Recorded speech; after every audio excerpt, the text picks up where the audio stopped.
Yo, yo, yo, what's up, everybody? Thank you for tuning in to yet again another fantastic indie creator interview. It is your Capes Crusader, Cody, and we are keeping it geekly with our brand new friend, Roselinath of Division 5. We're here to break down this awesome webcomic and everything in between. Rose, welcome to the stream. It's nice to finally get you on. How are you doing this morning? I'm doing pretty good. It's almost midnight here in the next day in Japan. Evening for you. So it'll be the morning soon, technically. So you know. We have Elena joining us over on Twitch saying good morning. Good morning, Elena. Welcome. How are you doing? So Rose, how's everything going? It's awesome to get you on to break this down. I am very excited to learn more about Division 5. But first and foremost, can you tell us a little bit about yourself and your experiences kind of creating webcomics? All right. Well, I'm currently residing in Japan for another 1.5 years here. So if you guys need anything like anime-ish, just DM me. I've been doing that for people recently. So I'm a digital artist. I used to work in game development, and I pretty much do illustrations all day. I'm home all day. I get to work on my comic. I get to work on art commissions, which I'm really happy about. So, and I've also worked in education. So I have a pretty high passion for doing art and education, so it's a little bit about myself. So you did game development too?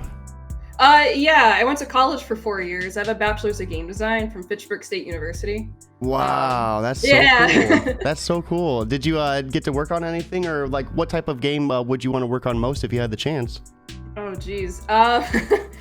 Honestly, just indie games. If I had the chance, it's just indies.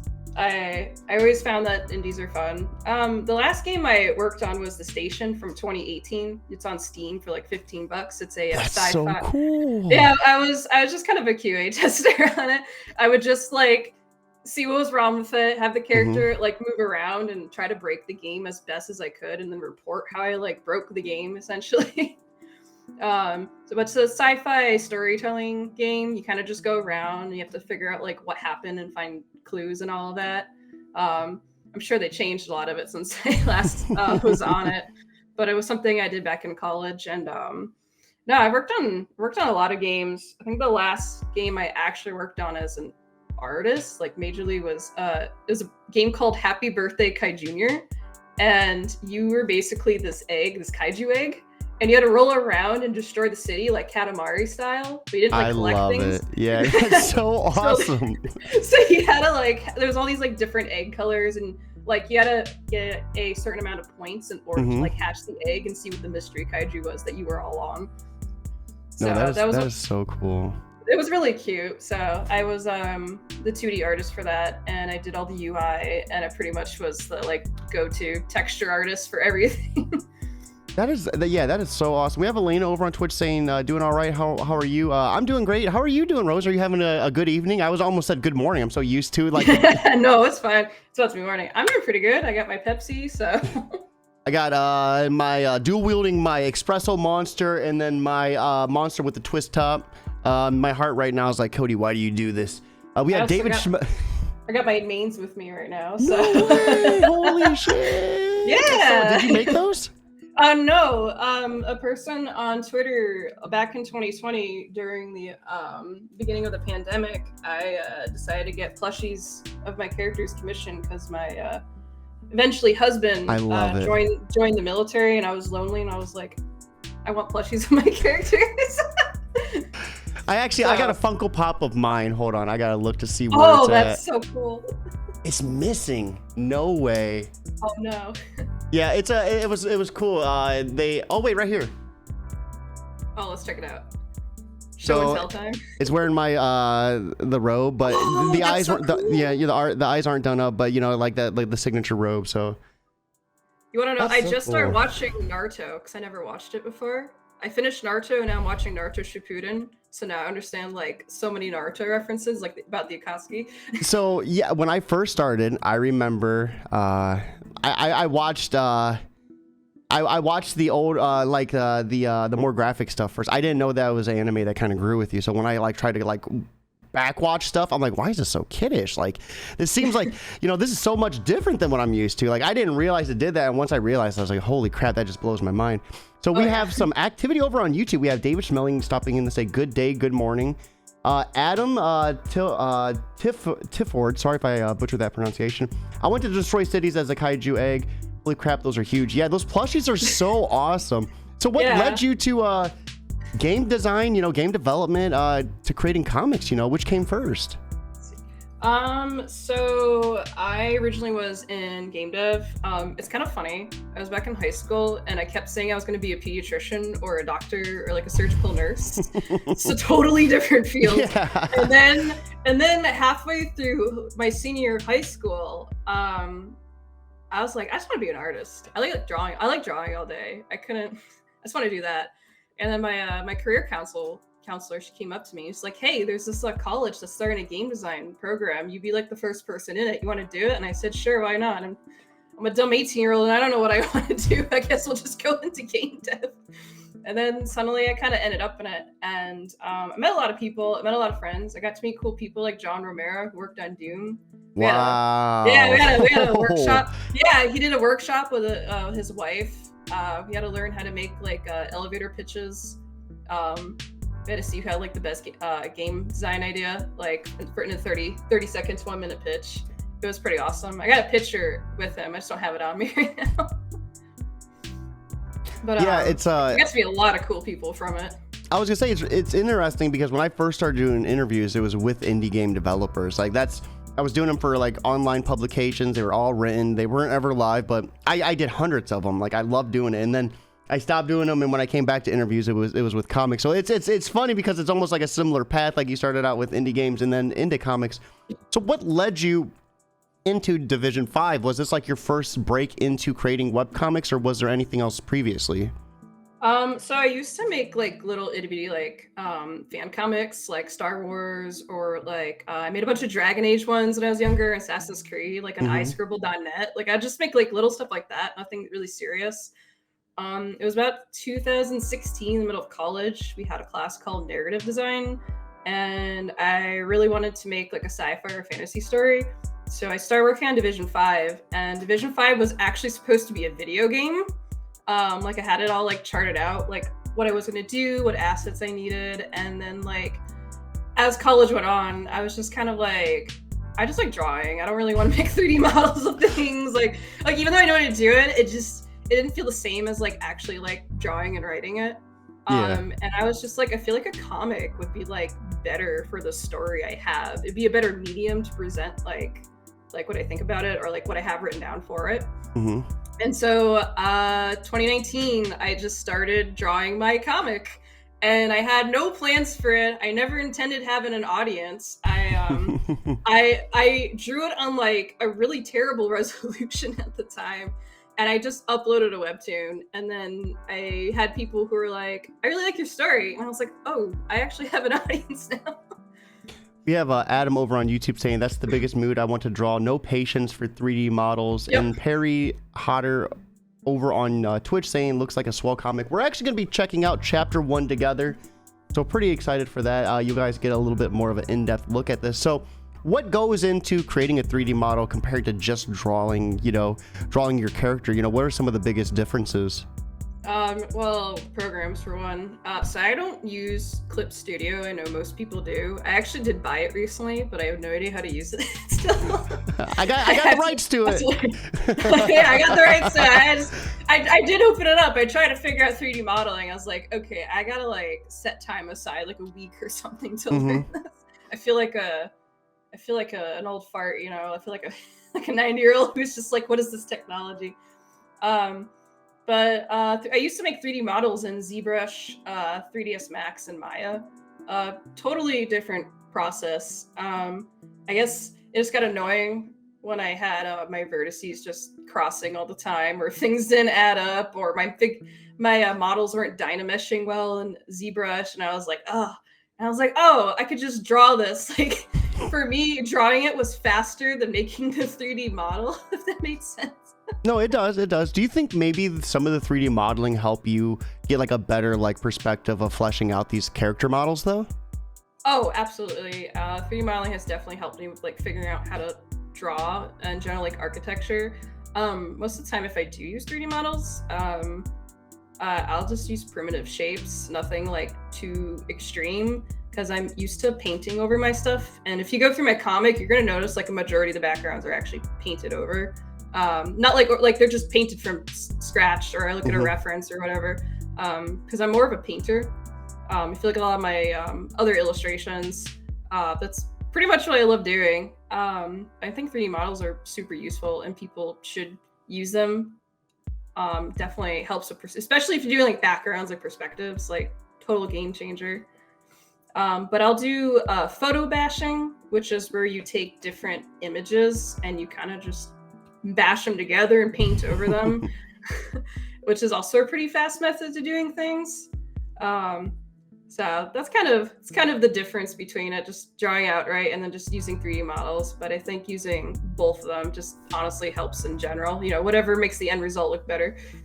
Absolutely. Go ahead.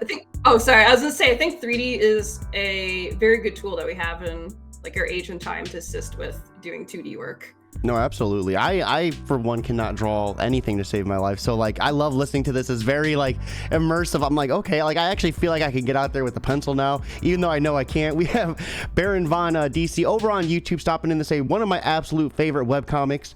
Oh, thank you. Harry, I also hated learning 3D stuff for animation when all I wanted to do was draw, although I did enjoy 3D modeling. What's your thoughts? Did you like doing the modeling or Oh yeah, I enjoyed using ZBrush because it's organic modeling. It's like just doing organic sculptures. Is that where you get the ball? Like it's the ball. It starts with a ball, and you can like pull it out. You can sculpt it how you want. It's organic. Whereas like Maya 3ds Max. I don't know about Blender because I actually haven't used Blender, so I'm not going to say anything about that program. But in Maya or 3ds Max, it's very geometric. It's more for like architecture. You could try to do organic stuff in it, but it's nowhere compared with like making models in ZBrush. Like Disney usually uses ZBrush for all their 3D models, like in Frozen, for example, like Elsa. I never could. I'm mind blown by that right now. Like, so give us a little bit of a break. I mean, we started the creative process, the journey. Let's start with the Division 5. What is it? Give us a little bit of a breakdown of the protagonist, and I guess like what type of story we can expect when we read it. Okay, so this was a topic that just came up recently because a lot of people are asking me, and I sort of been promoting my comic on Reddit, and people are like, "Is this a fantasy story?" And that's how I exactly wanted people to interpret the story when they first read it, because you're seeing the story through Winter's perspective. Who doesn't know what advanced technology is. I kind of rolled with this concept of that we have this planet of natives to these different tribes. So far in the comic, you know about the treetop, the cloaks have been mentioned, and the winterlands, which is what winter is. And there's 5 main ones, and you'll slowly be introduced to those. I don't want to info dump. So these are people on a planet who don't know like what a flashlight is. To them, if they saw a flashlight, it's magic. Like, this is magic. We don't know what batteries are. And then you have Archextent, who's from Origin or Earth, who obviously knows what a flashlight is. Yeah. It's if you'll notice in the background, actually in the first chapter, when Archextent goes into the CEO office, you'll actually notice the date, which is the year 3033. So you can tell this man is like from the future, like the story takes place way in the future, and like he obviously knows what like a flashlight is, what an iPad is, their version of an iPad. So I wanted to create a story where you get introduced and you really think it might be a fantasy story at first. Like I had people mention like, oh, her ice magic or like crystal powers, and I'm here like, actually it's not magic, but I'm glad you think that, because you're seeing the story through Winter's perspective, and like you're the reader who's being introduced to like a whole world that you don't really know about. So if it's not magic, well, what is it? Or is that still spoiler territory? Science. I won't lie, it's science. Actually, yeah, it is. I used to teach biology actually. You were like a jack of all trades. I love it. I briefly taught biology. I really love science, and I really love anything medical or health related too. I used to work in as a CNA PCA for 4 years. some of that knowledge actually helps too. We have Vincent55 over on YouTube saying, Medic Rose, we need some Nathan Drake hairspray. David Smelling saying, combining all sorts of digital tools is saving plenty of time, especially for creators working on everything without a team involved. So how is that for a writer artist? Is this a pretty heavy plate for you to hold up, or yeah. Yeah, no, I do everything. I pretty much have zero assistance. I don't have anyone helping me on it. So everything from scripting, writing, trying to edit things, trying to proofread my own stuff, sketching, drawing it, like it's pretty much all me. I try my best with it. I know sometimes I miss like typos. Like I had a user in Webtoon who was just like, I think it was chapter 8. I think it was, an Arch says, I don't take please in her death, when I went to put I don't take pleasure. So I also have dyslexia, so sometimes I get my words like super confused, even like when I talk to people in Discord. So it's kind of tough keeping up with that at times, but I do my best, and I'm kind of just trying to make it at my own pace. I don't get paid to make my comic. This is a labor of love. So yeah. You guys are getting paid? Yeah, that's me. You guys are getting paid? So we have Adam over on YouTube. It's death. It's pure absolute hell to run everything in production. Then trying to be your own PR social media manager is hell. Yeah, it really is. I mean, like for me, like when I started doing this, the only reason I had any sort of success is because like I would literally stay up hours, like 5-6 hours a day, replying back to any tweet that I could, reaching out, doing those like whip threads and self-promote threads and responding back to every comment. Like I looked at my analytics, and I had like 2,000 tweets a month, and I'm like, wow, this is nauseating. Like I want to vomit. I just got burned out kind of recently because I've been trying to post to Reddit. I try to reply to tweets like when I can. It definitely can burn you out. It's really hard just being like a one-man show, just trying to manage everything. Like I tell my husband, I'm just like, I need a secretary or something. Like I need someone to like help me keep up with this, because it's so much. And then there's advice like you got to make videos on TikTok, and I'm just like, I don't have the energy to dance. Like there's only 24 hours in the day. There's not 72. I'm sorry. I'm already sleeping like 4 to 5. Like I can't sleep any less, please. Oh yeah, no, like I'm living in because I'm in Japan, and most of the people that I talk to are on, who are in like the USA or like the UK. I'm living in 2 different time zones at once, so sleep is like non-existent. So when you have time to get to work, what's that creative process look like? I know you're all over the place with everything, but when you start creating a chapter, what's that creative process look like for you?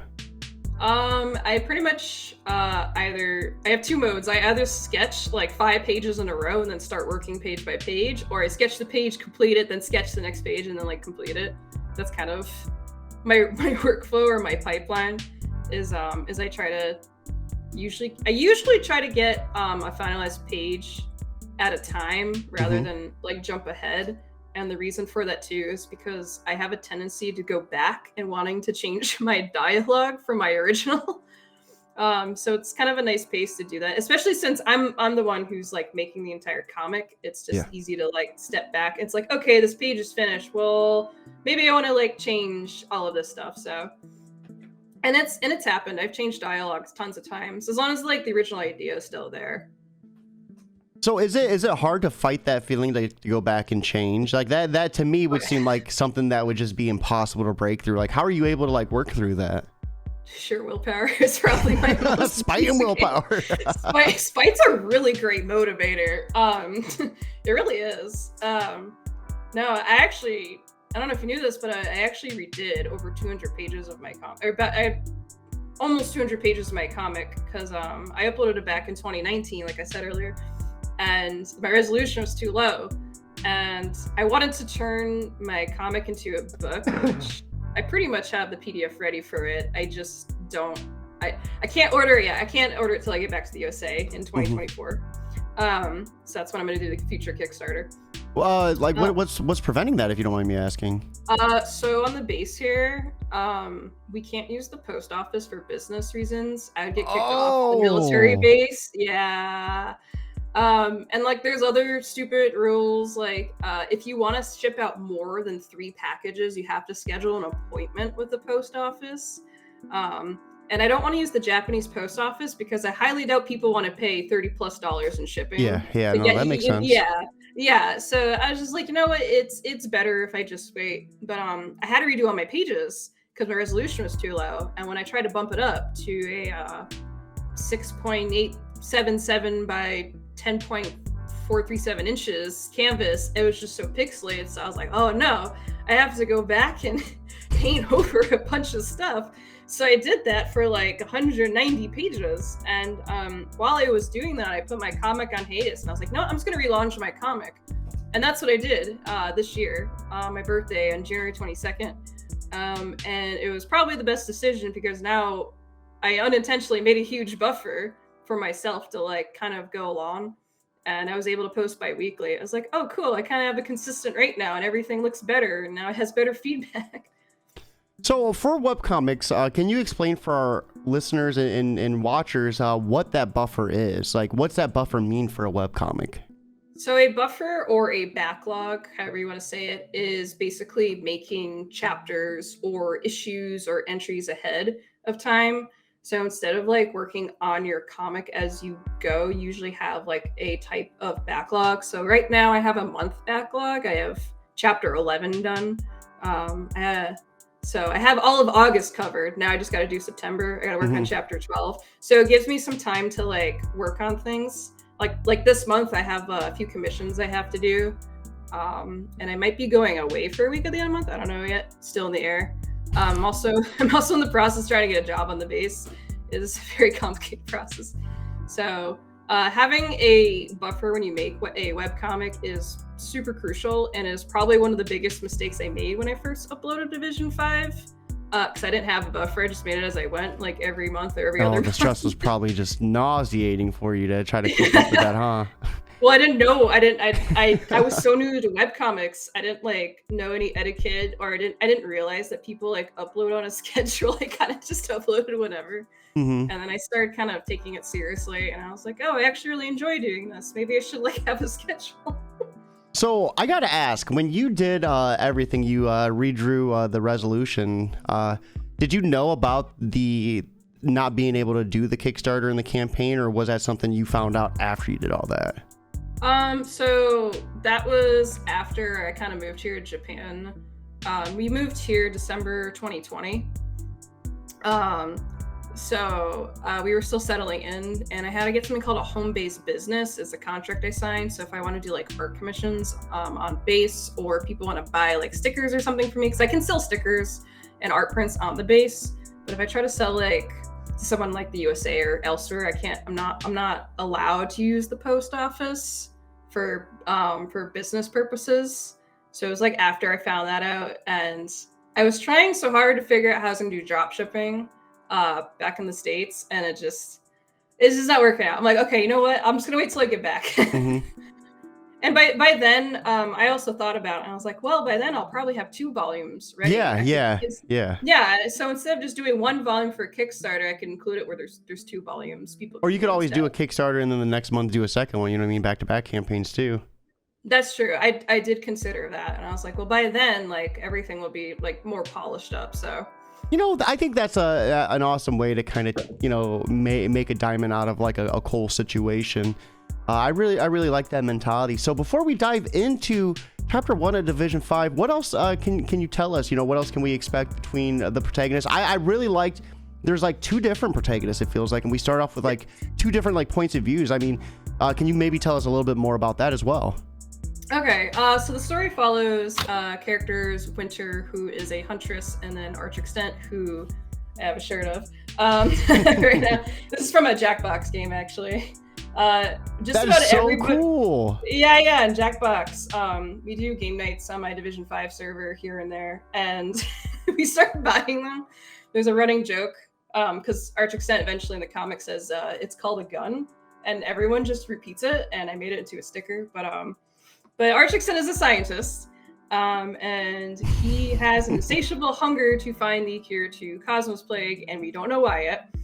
We eventually will. So he essentially goes to a planet called Division 5.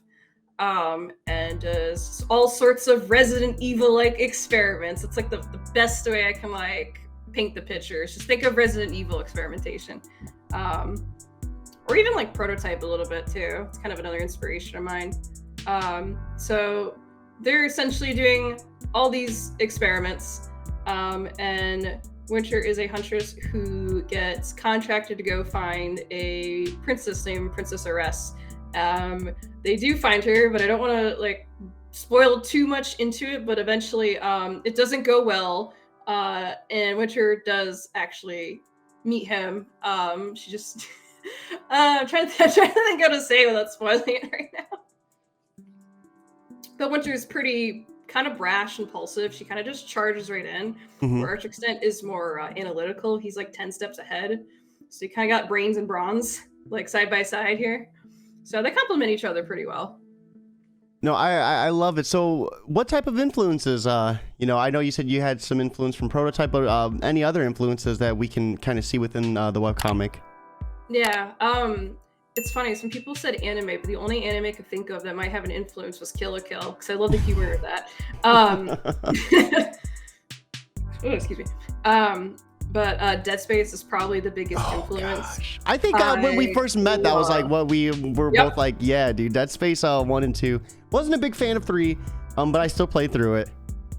Yeah, 1 and 2 were definitely better. I just enjoyed 3 because I got to play with people and just be like, hey, the we're co-op playing together in Dead Space. And it was like the hallucination like aspect of it. The Callisto project is supposed to be coming out, and that's supposed to be like quote unquote Dead Space 4. Yeah, it's the spiritual successor. The people who worked on the people who are from Visceral Games are working on that. So it looks it's very Dead Space like.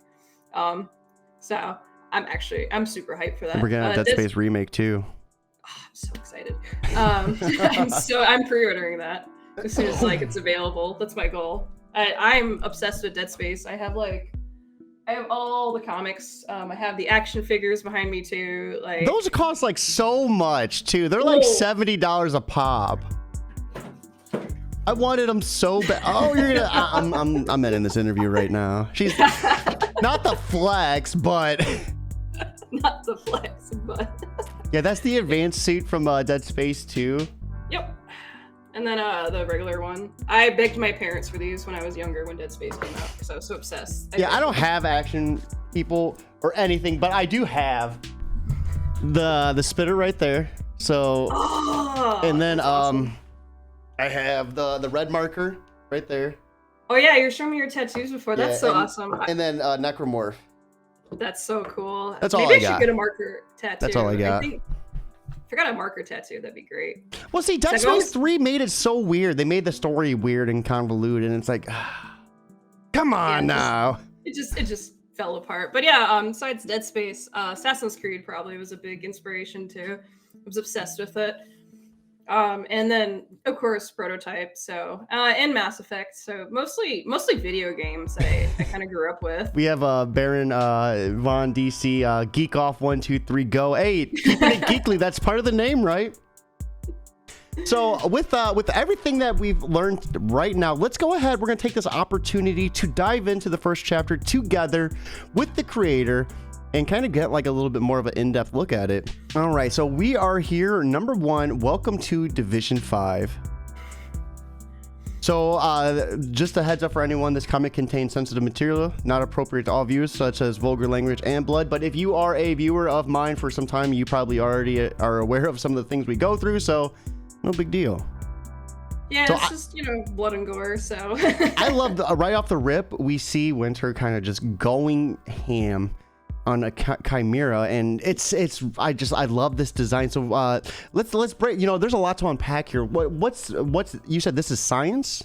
This is fueled by science on Rose's arm. Yeah.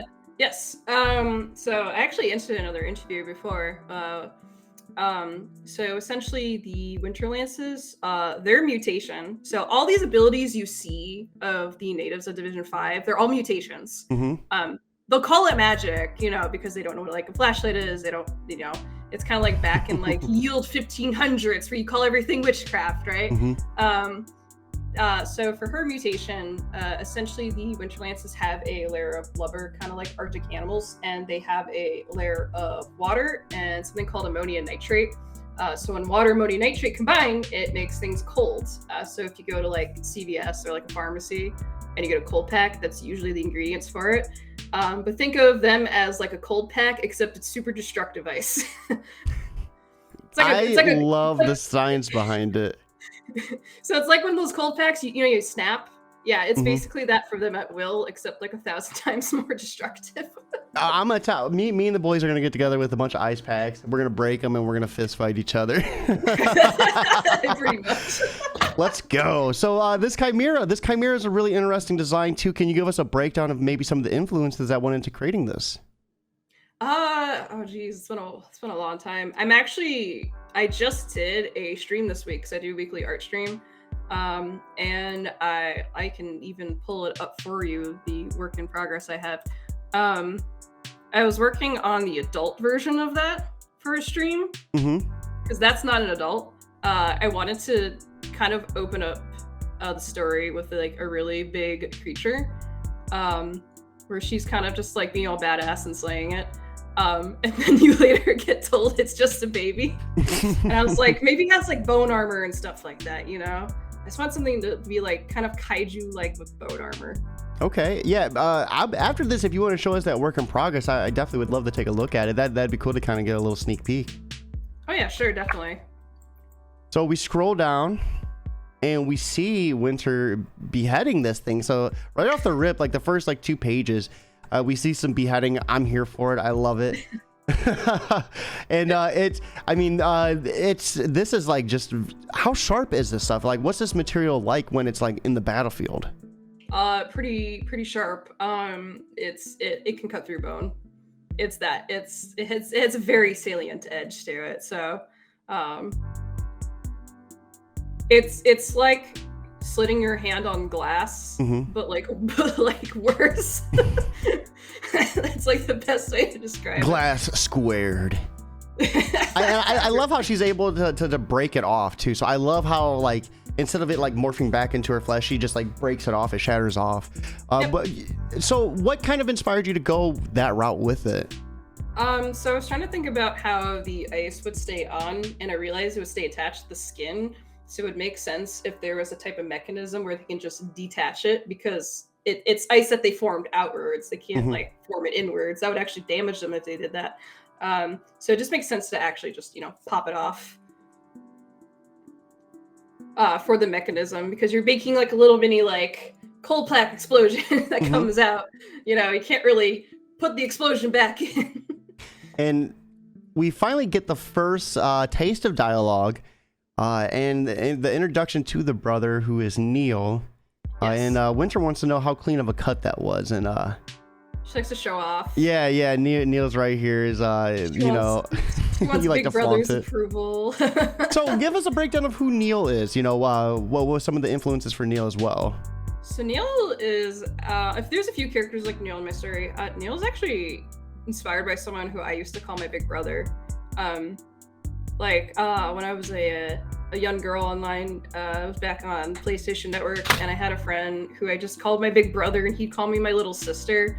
And we kind of had like a sibling bond. We played games together.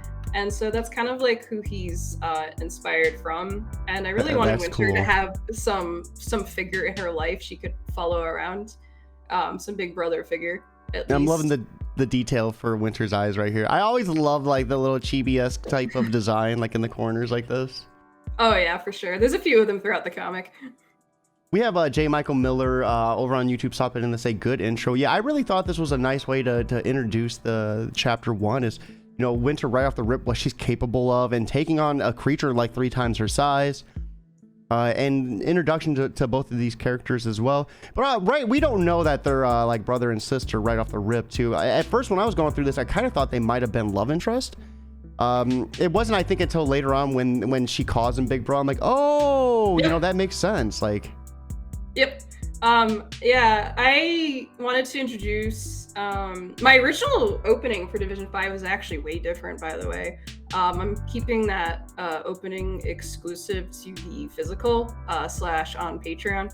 It actually introduced winter as a child with a few other kids talking to a woman named Nanan.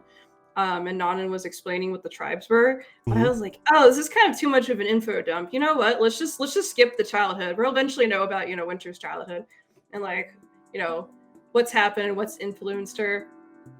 Like the two scars she has on her face and like the bandages around. We'll eventually learn about that. So I was just like, we're just gonna cut to it, and I was like, well, this is a story with like blood gore. Let's just start with that. This will be the make it or break it if people want to stay and read. Hmm. And so we see this background. This is kind of an example of the painted background that you did. Yeah. Do you remember was this one of the ones where you bashed two together and painted over it, or what was your technique for this background? That one I actually did bash a little bit, and then I just hand painted the bushes. It was a really quick one. I really like the different shading, like with the feathers and right here on the scarf. What type of techniques are we seeing? I actually use the standardized Photoshop brushes most of the time, and then I have one custom brush I use a lot. That's from RJ Palmer. He's the person who worked on Detective Pikachu, and he does the realistic Pokemon. I actually have his brushes that I primarily use, and he has one called, actually I'll pull it up right now. It's called the Better Painting Brush, and I'll use that. And then What the a two name. standard. What a name, yeah. That's the name of it. I'll use that, and then I'll just use the regular standard hard brush and regular soft brush. I don't really use too many custom brushes. I kind of just learned to like do everything from scratch. And I kind of pushed myself to learn how to do that. So then that way, when I do use shortcuts later, I can better utilize and be like, well, it's supposed to look like this, I know so many people who use like 50 different texture brushes, and I'm just like, oh, this looks like someone vomited. You don't know what you do. That would be me. That would be me using as many as I could to make it look better without realizing I was just overcomplicating it. Yeah, a lot of people will use like 50 different brushes and overcomplicate it. When I kind of try to understand what brushes I'm using. That way it has good like synergy and like flow in the artwork. So it actually works together. You don't want to overuse them too much. We see she has this head and they want to get to Haunch. Right now Yes. we have no idea what Haunch is either. At first I thought this was a city. So I was like, okay, like, some world building. I wonder what's going to go on. But I loved it. Like, poor Haunch, too. Like, F's in chant for Haunch, you know what I mean? Like, oh, man, our boy. He's gonna be the comedic relief. If you ever, I think he's more of a comedic relief. I think he pops up in the story here and there, but he's kind of just like, that cabbage guy from Avatar: The Last Airbender. Yeah. He's kind of like that. He's kind of like that. So we arrive on the location origin, years since the arrival 3. So what's this supposed to mean? Like, what are we looking at right here? So chapter 2, you will learn a little bit about the arrival, but the arrival is an event that, should I spoil? Debating. I'll skip that for now. All you gotta need to know is the arrival was a huge event that happened. Okay, fair enough. That's all we need. Yep. So we go to Atlas CEO office, and this is when we get an introduction to our second protagonist. So this was when we were talking earlier about there being like two different like protagonists, like perspective point of views. Yes. I'm really loving like all this too, like the design, the futuristic look to it. What was some of your inspirations behind like designing this this panel right here? That's totally Dead Space influence right there. I love it, the blue hue. Oh my gosh, yeah. I'm obsessed with the way like hollow screens are in like Dead Space or Mass Effect, and I just wanted to implement it. I was like, this just looks cool. Like, dude, Dead Space 2 is when they did it the best. Like when Isaac's looking around, you can see from his visor the and when he's wearing different like armor, and dude, it's, oh my god. We could do a whole podcast about Dead Space. We'll do that this time. Yeah, no, I really love just the screens, and like when you play the game, it's just like the UI is always present, and you can go through everything, you can shift through your inventory, and I was just like, I want to implement that in my story. Like, this is what they would totally use. Like, forget screens, just have like little devices that pop up like hollow stuff like Star Wars, I also love this right here, coughing to your elbow, not your hands. Yes, we mean you, Joe. Yes. Damn it, Joe. We have David Schmeling over on YouTube saying, I love the combination of cell shading and painterly techniques that we could see on the pages.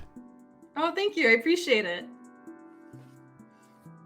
Right here was another really gorgeous scene too. You can see like the city landscape in the background.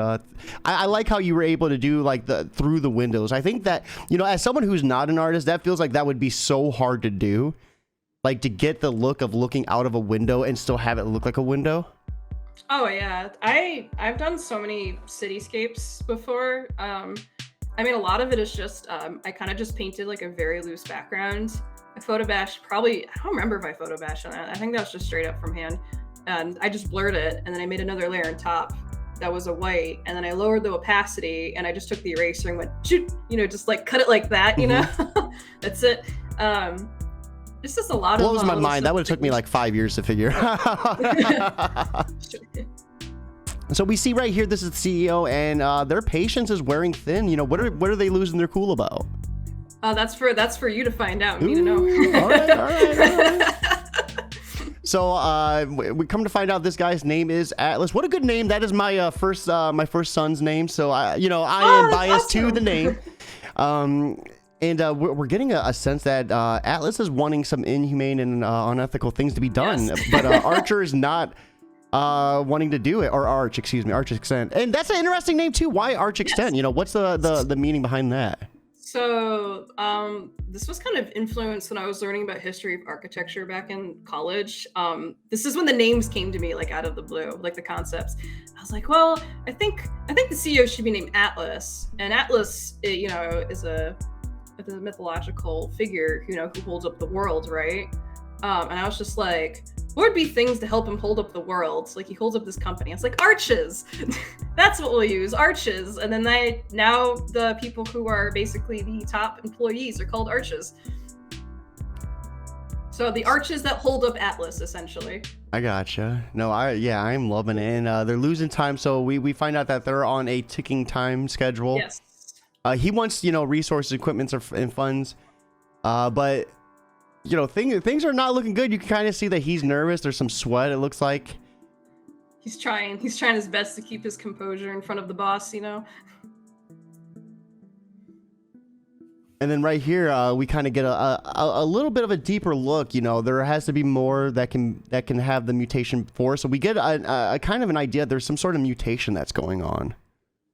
Yeah, when we see Arch Extent's perspective in the prologue, that's like the reader's cue, like, yes, this is a sci-fi, like, this is a sci-fi going on, but if people haven't figured that out yet, they eventually will.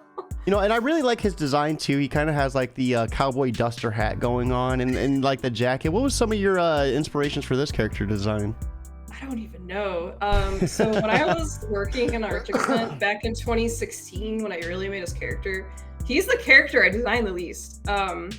Like, you know, I'm not even joking. Like, I was sitting in class and his name came to me and I yelled it out randomly in the middle of class and everyone stared at me like I had two heads. And I'm like, oh no, sorry, I just got inspired. And I just drew it. And I think I changed his hat once or twice and his outfit maybe like very slight changes once or twice. And that was it. I was like, this seems like it would fit him.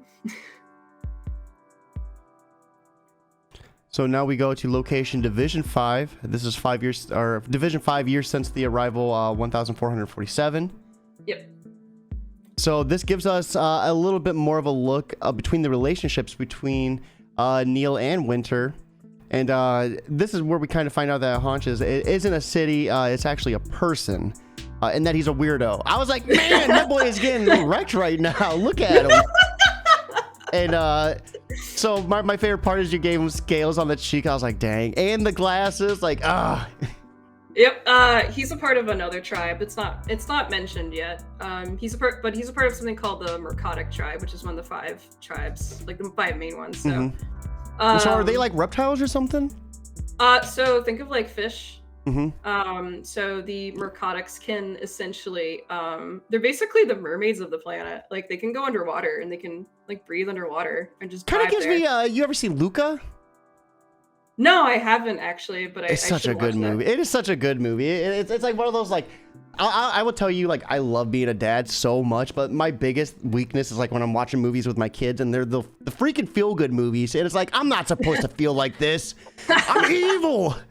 Like, It's me and my nieces. Like we watched Sophia the First, and I was like, wow, I really like this show. Wait, I'm an adult.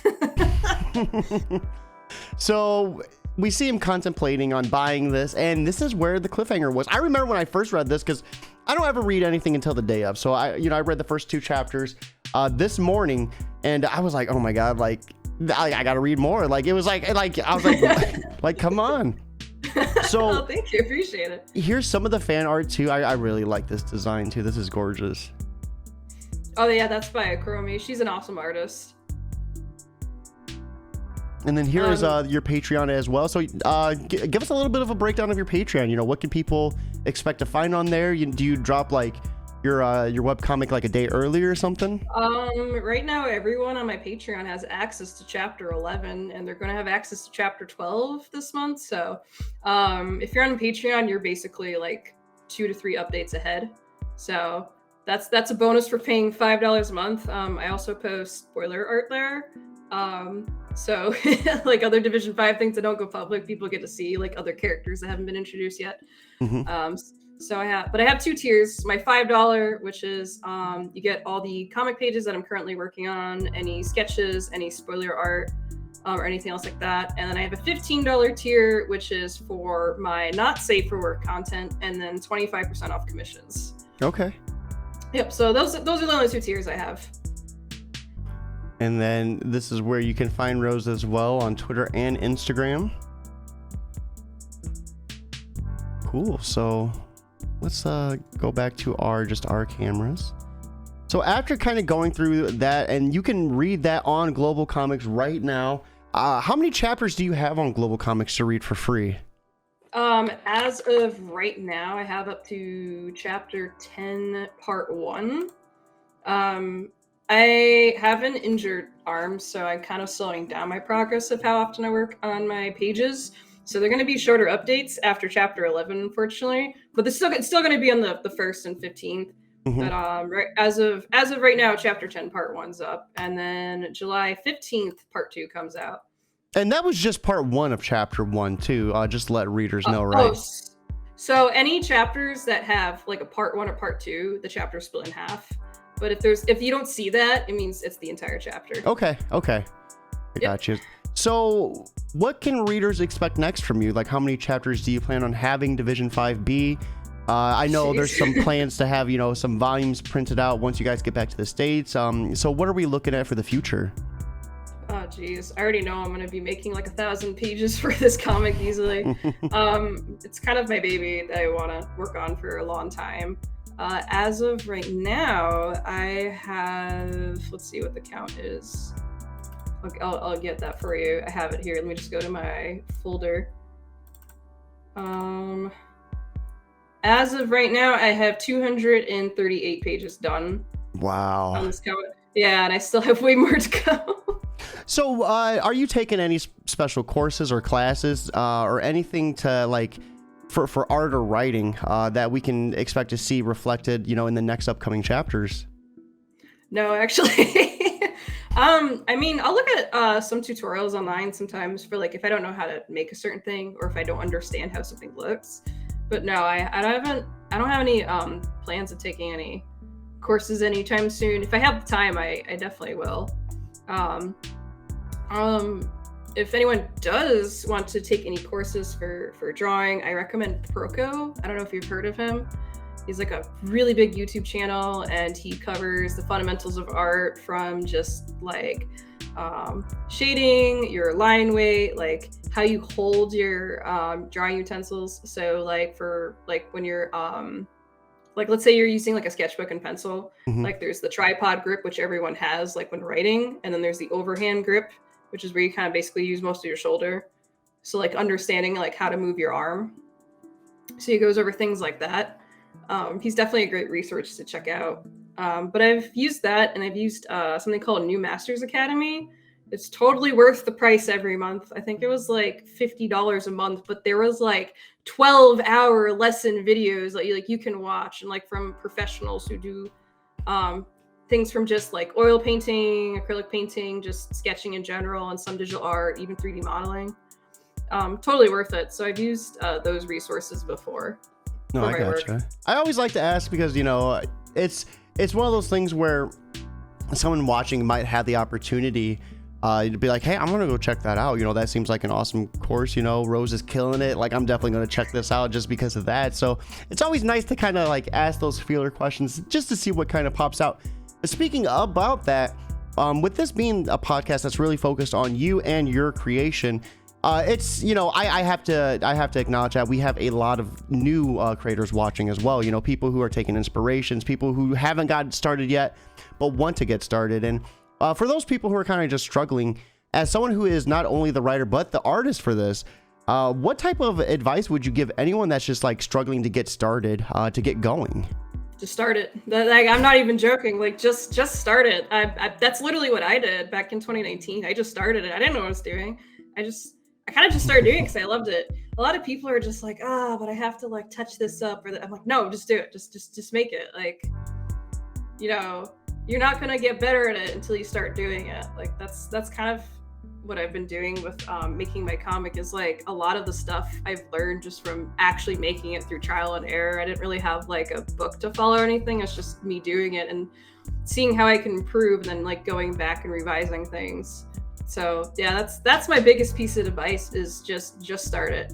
And when people first start comics, I always have an expectation it's not going to look great at first, but like as people read comics, I'm sure like Attack on Titan manga is probably a really great example of this. When you first start stories, like the art already might not be like the strongest, but as you like go on, you can definitely tell like artwork especially like starts to improve like over time. And working on a comic, like your skills are going to improve over time. You're going to learn different shortcuts. You're going to learn how to draw different things. You're going to run into panels. You're like, oh no, I have to learn how to draw a tree, you know? You're going to learn to hit command minus after 106 interviews. Like, exactly. You know, the more you just do the thing, you're gonna get better at it. Same with like, I used to make video games or work on games. I just kind of learn a lot of things through trial and error. And I think learning through mistakes or just through trial and error is like the best way to learn in general. Oh, I love that. I love that so much. We have some people over on YouTube. Sorry for this pronunciation. I'm going to give it my best. Zakuro Yamazaki saying Rose is definitely killing it. Oh, thank I'm you. sorry. I know I probably butchered that. I'm so sorry. And then Adam saying 100% the best thing to do is just to dive in and do it. Absolutely. I agree with that. Some awesome advice, Rose. Thank you so much, guys. This has been such a fantastic interview. It is Friday. It is gorgeous outside, and man, we just had such a great time. Rose, thank you so much for coming on, breaking down Division 5 with us. I really appreciate it. This was such an awesome chat. Oh, thank you. Thank you for having me on. I appreciate it. You know, no, I've absolutely. Seen some of your other interviews, and oh man, you do an awesome job too. So, thank you. I'm honored here. Thank you. So where could people find you though? Real quick before we end, I know we had Twitter and Instagram. Is there any other social media platforms? Any other platforms people can find Division 5 as well? So Division 5 is currently on Tapas and Webtoon. And I also have a Discord server. We are literally 2 people away from 100 members now, actually. It's called Division 5 Official. If you want, I can totally drop the link for that after. So it's also on my Twitter and also on my Instagram for the link to my Discord. I do, we're going to be doing another Discord Nitro giveaway. We do that every month. We also do weekly art streams. And then we'll have game nights, or our tribe leader, Michelle, she will do movie nights for people. I don't know when our next one is. I gotta ask. So we do a lot of events. And if you want to find out like more lore about Division 5, we have a system set up in the server where the more you interact or partake in events, you get different channels unlocked. So you find more backstory or lore about things. Okay, that's cool. Yeah, that's really cool. So I have it set up where it's pretty interactive. So I always recommend joining that, especially when people are waiting for a bi-weekly update. So it's just little extra stuff to do. So I'm on that, Twitter, Instagram, and I do have a Facebook. I don't use it as much, but I probably should. I feel I'm like that. I'm really most active on Twitter. I got an Instagram and Facebook, but there's like some heavy dust collecting on it. I gotta blow it off eventually, some point down the road. But with that being said, guys, I think this is the perfect point for us to end this stream. What a perfect segue there. I'm starting to get those right. Chef kiss. With that being said, we are going to be taking the rest of this day, enjoying our Fridays, and Rose is enjoying her Saturday night. It's Saturday over there already. Yeah, it is Saturday. I'm time traveling. I'm about to do a drunk gaming stream, I guess. I think I gotta check my Twitter poll. Oh no, drawing. Never mind. I'm sorry. We're gonna be doing some drunk drawing later. So that's gonna be on Twitch. Yes, or Picardo. I'll figure it out. So, where can people find you? That is it the same name on those accounts as well? Yeah, I'm gonna be posting on my Twitter. I'll do once in a great blue moon. I'll do drawing art request streams while drunk, and people have fun, and it definitely doesn't. Anything I make definitely doesn't look like what you see in my comic. It's just like a bunch of scribbles, and I'm like, this is Aqua from Kingdom Hearts. hey, nothing wrong with that. Nothing wrong with knocking a few cold ones back and getting in the group. We have Laylee was here throwing some hearts in the chat. Guys, this was such an awesome time. I appreciate you all watching, but most importantly, keep it geekly.